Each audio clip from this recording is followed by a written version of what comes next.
40 years. Thousands of hearings. Hundreds of witnesses. Dick Durbin was someone who knew when to bring out the documents. And that day, he came with a red folder. He placed it on the table. He hasn't opened it yet. Kash Patel was sitting across from him. His navy blue suit, controlled demeanor. He had been through this kind of interrogation before. He was ready.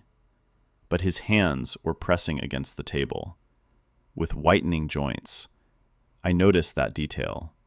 Because people can prepare, but their hands are not always prepared. Durbin opened the folder, and in 4 minutes the numbers spoke, according to the claim. 5,000 FBI personnel, halving the cybersecurity team.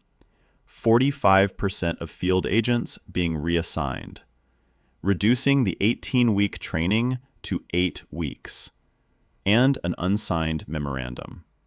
Watch the entire video, because this trial is a rare example of how numbers can build an argument. But to understand what those numbers mean, you need to understand why Durbin put that folder on the table that day. Chapter 1. 2 Men, 2 Frames. Dick Durbin, Illinois Senator, 40 years of political experience, former chairman of the Senate Judiciary Committee, one of the longest-serving members of Congress. Durbin employs a known interrogation technique. He doesn't ask questions to which he already knows the answers. He doesn't put the folder on the table unless it's full.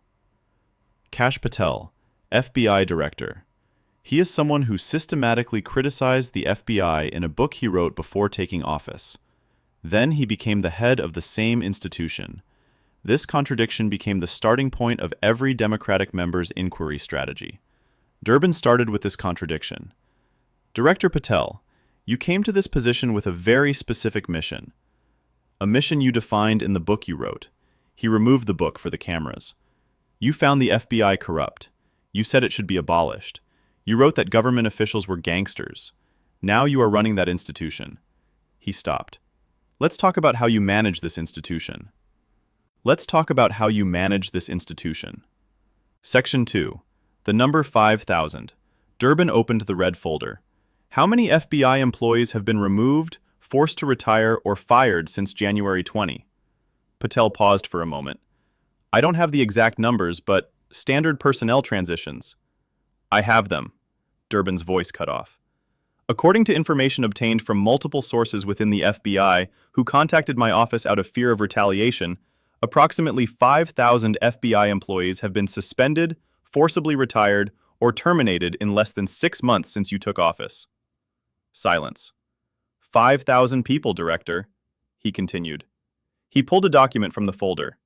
6 career executives who ran all the major divisions of the FBI are gone. All 6. Career civil servants who have served under multiple administrations and are nonpartisan. All of them. He didn't expect an answer. 18 out of 53 FBI field office chiefs were removed from their positions. Agents who served in the January 6th investigation were targeted. Agents who testified in cases involving the former president were reassigned or dismissed. He raised his head. Director Patel, is this about addressing systemic issues, or is it a political reckoning? The room was in turmoil. Not a loud chaos, but a palpable wave of tension.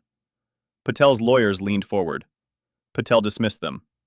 Senator, personnel decisions are made based on performance, mission alignment, and institutional needs. I reject the characterization of a political reckoning.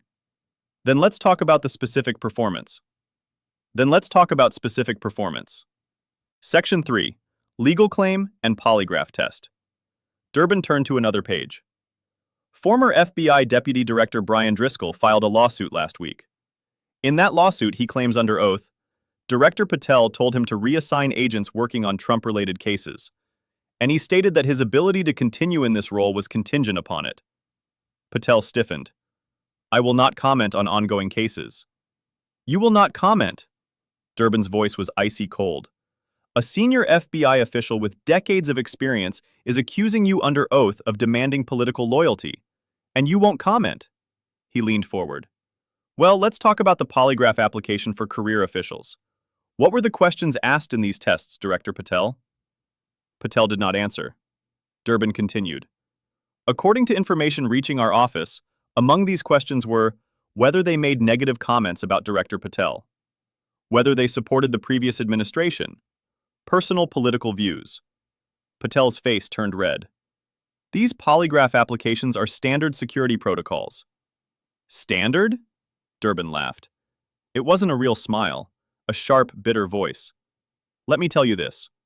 According to the claim, the senior executives you personally selected gave results in the polygraph test you conducted that required elimination. He paused. They failed. The loyal names you appointed. And what happened? You or the chief prosecutor gave them personal immunity. They couldn't escape the polygraph test. They passed it with an exemption. He raised his voice. But the 5,000 career employees you laid off? They were given nothing. They were given nothing. If you want to follow this kind of analysis, subscribe to our channel and keep the notifications on. Let's continue. Chapter 4: Cybersecurity and Mission Change. When Dick Durbin turned the page and asked, how much was cut from the FBI's cybersecurity unit, Kash Patel shifted slightly and said, some resources were reallocated. But Durbin, raising his voice, said, 50%, that is half, in a period when cyber threats from Russia, China, North Korea, and Iran are increasing, and attacks on American infrastructure, companies, and citizens are ongoing every day. Where did you redirect these resources? You directed field offices, the allegation says. You asked 25 major FBI field offices to redirect 45% of their agents from counterterrorism, intelligence, and organized crime investigations to immigration operations. He lightly tapped the table. 45%.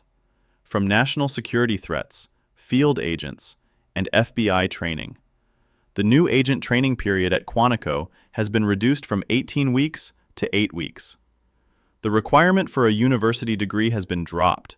People inadequately trained for positions requiring experience, judgment, and expertise are being rapidly placed. He shook his head. You know that former senior FBI officials have publicly warned that this approach jeopardizes the FBI's protective capacity. And they are right. And they are right. Chapter 5: The Unsigned Ultimatum. When Dick Durbin pulled the last page from the folder and said, now let's get to the Jeffrey Epstein matter, Kash Patel's face tensed. Durbin continued, Attorney General Pam Bondi said on television in February, Epstein's customer list is currently on my desk waiting for review, and paused, then said, following this statement, allegedly, 1,000 FBI personnel were pulled from critical national security duties, and over 100,000 pages were reviewed in 24-hour shifts. And looking directly at Patel, he asked, what instructions were given to this team? And silence fell in the room. I can't answer that question. I will answer it then. Durbin's voice hardened like steel. According to the allegation, this staff was told to mark whether President Trump's name appeared on the documents. Call Trump. Mark Trump. Get Trump out. He lifted a piece of paper. And do you know what the document is that was produced by 1,000 FBI agents, 100,000 pages, and 24-hour shifts? He displayed the paper. An unsigned memorandum. There is no name on it. There is no signature. No accountability. It just says this. A customer list showing collusion was not found. He placed the paper on the table. Unsigned, Director. Who wrote this? Who approved it? Who is responsible? Patel went on the defensive. The publication of investigation materials, confidentiality, and ongoing... Which ongoing investigation? Durbin interrupted. Epstein is not alive. Maxwell is in prison. There is no indictment. There is no arrest. There is no ongoing investigation. Just an unsigned memorandum. Just an unsigned memorandum. Chapter 6: The Unanswered Letter. Dick Durbin gathered the pages and said, I wrote you a letter 2 months ago, Kash Patel. I asked you about your role in this process. I demanded transparency. I demanded accountability, he said, pausing before adding, 2 months have passed. No answer. Silence. Then he stood up. Senators rarely stand up during hearings. Standing up means to stop asking questions and speak directly. The women and men of the FBI deserve better. The American people deserve better. They deserve a director who has the ability and character to reposition the FBI as America's leading law enforcement agency. He paused. Instead, they took you. Instead, they took you. Chapter 7. Public Reaction. The trial continued, but the audience's attention was diverted. Clips spread rapidly, trends emerged on social media, and as news channels went into continuous coverage, legal commentators separately discussed the polygraph exemption claim, the cybersecurity breach, and the unsigned memorandum. The FBI Agents Association, a union representing 14,000 active agents, issued a statement in support of career personnel. Former FBI officials shared their concerns about the shortening of training duration through various channels. But at this point, an important distinction needs to be made. Chapter 8. Claim or reality. The figure of 5,000, an allegation conveyed by Durbin as reliable sources. It has not been confirmed as an official FBI figure. Polygraph exemption claim, based on information reaching Durbin's office, not confirmed by independent sources. Cybersecurity breach, a topic previously reported by various news agencies, but the official figures are disputed. Epstein files an unsigned memo. Durbin read the document on camera, but the full contents of this document and how it was obtained have not been independently verified. Brian Driscoll case. This is true. Driscoll filed a lawsuit containing the allegations under oath.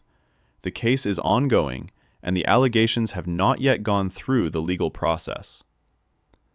It is important to make these distinctions, because everything a senator says in a hearing is not a verified fact. Independent investigation processes will determine the veracity of these claims. Chapter 9. What does this trial represent? Dick Durbin's inquiry brought together personnel decisions, polygraph practices, resource reallocation, educational policy, and document transparency within a single framework. When each is addressed individually, they are all part of the corporate governance discussion. When presented together, they paint a picture of a systematic transformation. Patel rejected this picture. He gave defensive answers to every headline. But Durbin's strategy was to present supporting numbers rather than a single grand claim. And this strategy left a mark on the public agenda. Sun, numbers and a signatureless paper. 4 minutes. There was a red folder, a few documents, and numbers. 5,000, 50%, 45%, from 18 weeks to 8 weeks, 1,000 agents, unsigned memo. Their accuracy is debatable, requiring independent verification and legal process, but Dick Durbin put these numbers on the record, the legal objections became official, and the unsigned memo became etched in everyone's memory as a symbol of the accountability debate. If you have followed this analysis up to this point and want to keep up with discussions on corporate accountability, subscribe to our channel and keep notifications on. We will continue to analyze the developments of this process here. You can share your opinions in the comments. How should corporate oversight mechanisms evaluate such claims? See you in the next video.